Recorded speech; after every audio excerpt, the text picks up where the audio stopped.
pitch. Let's go to Sean Holly now. He's in our analysis truck as always. And Sean, we always say, don't we, this time of year, that resources are scarce. The Ospreys in particular are affected by international call-ups. So there are some young guns in this team, but also a degree of familiarity as well. Yeah, Ross, when I was coaching here, then you didn't really want to play Connacht at this time of year because you lost a lot of internationals. They didn't lose many, and that sort of changed, really. They now have 5 in the Ireland squad, 3 of which are coming back and involved tonight. But it's not a happy hunting ground. The Ospreys have won the last 9 times here. And, yeah, their strength in depth will be tested tonight. But there's been one sort of mainstay this season who I think will make a difference.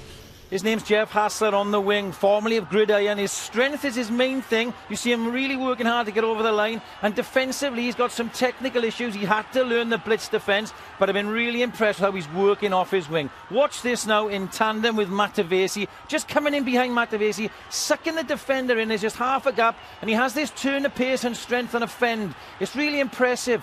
He's working off 10, but he's also working off 9. Here on the inside of Rhys Webb, bursts through with that strength and pace, but his link play is really improved as well. But what you want from your wingers is for them to hold the 5-metre channel and score you tries. Out in Munster we see here, off Justin Tipuric, who's playing tonight. He's in that channel. He scored 3 tries this season.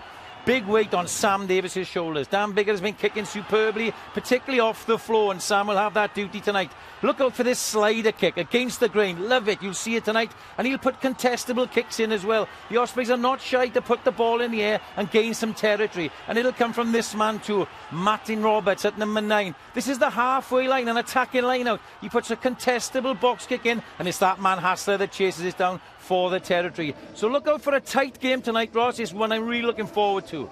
And Sean, not only missing kicks at the posts, but a lot of needless kicking away of possession from both sides tonight.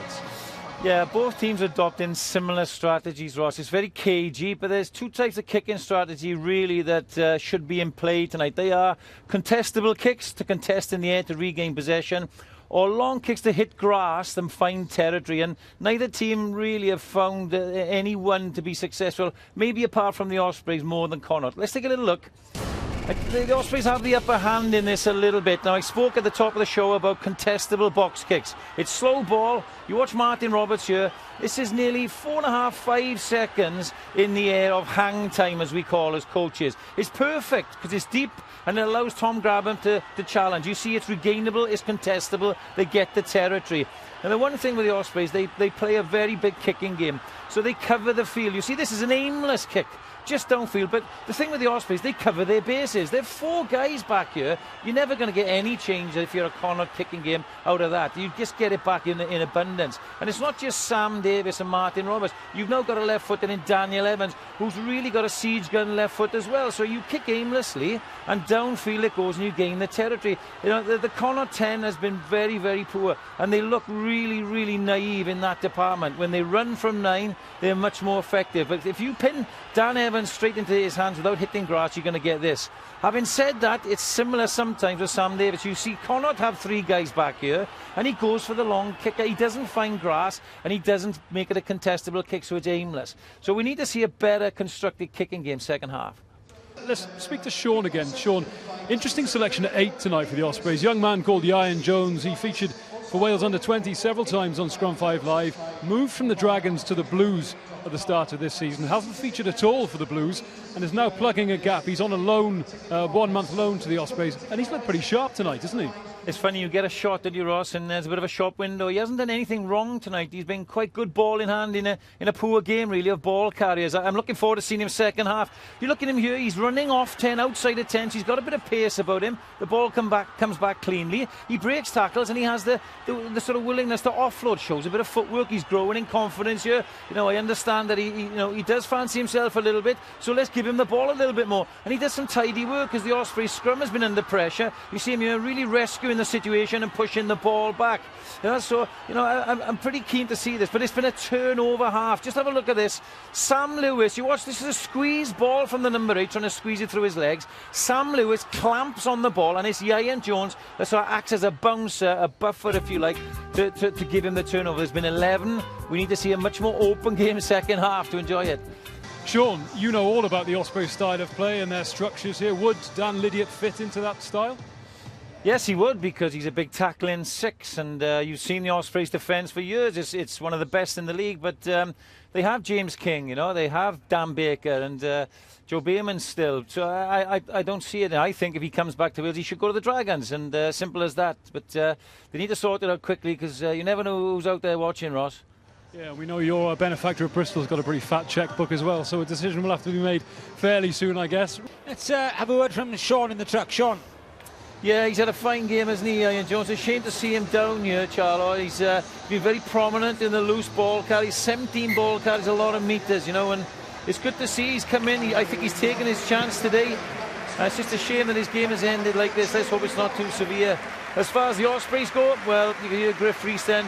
Sometimes as a coach, you really welcome half-time just to pull the younger players in, just have a few words, reinforce what you're trying to do. And they've really gone short, as Jonathan said, and attacked the blitz defence. They've gone short, they've made inroads, and they've made the half breaks count by scoring tries. I think more of the same. I disagree with Griff. At 23 points up, you've got to go for the juggler, get a home bonus point. What do you think, Sean? What will they be saying in the dressing room now? Celebrating what was a very good win, or bemoaning perhaps the fact that they didn't get a few more points, match points that is? No, they will be happy, Ross, because this period is difficult without all the internationals, like I said at the top of the show, and they'll be happy with the win. But it's easy starting the truck here, coaching from the truck. I would have gone for the corner, because the last 10-15 minutes were played in the Ospreys half, because they took the three and give the territory back to Conn. So it resulted in a try. I think I would have gone for the corner, applied the pressure. You're at home. They were never going to win, Conn, but there we are. It's not my choice. Thanks, Sean. Let's go back to Sean, because Sean, we spoke about how there wasn't a great deal of talking points in that first half, but the Ospreys just turned on the style in the second, scored 2 tries in quick succession, and that one from Jeff Hassler, someone you pointed out as one to watch at the beginning, was a beauty. Yeah, thank goodness. It was great. But, there was an explosive 20 minutes in attack and defence, and they took their chances. Just look at this now.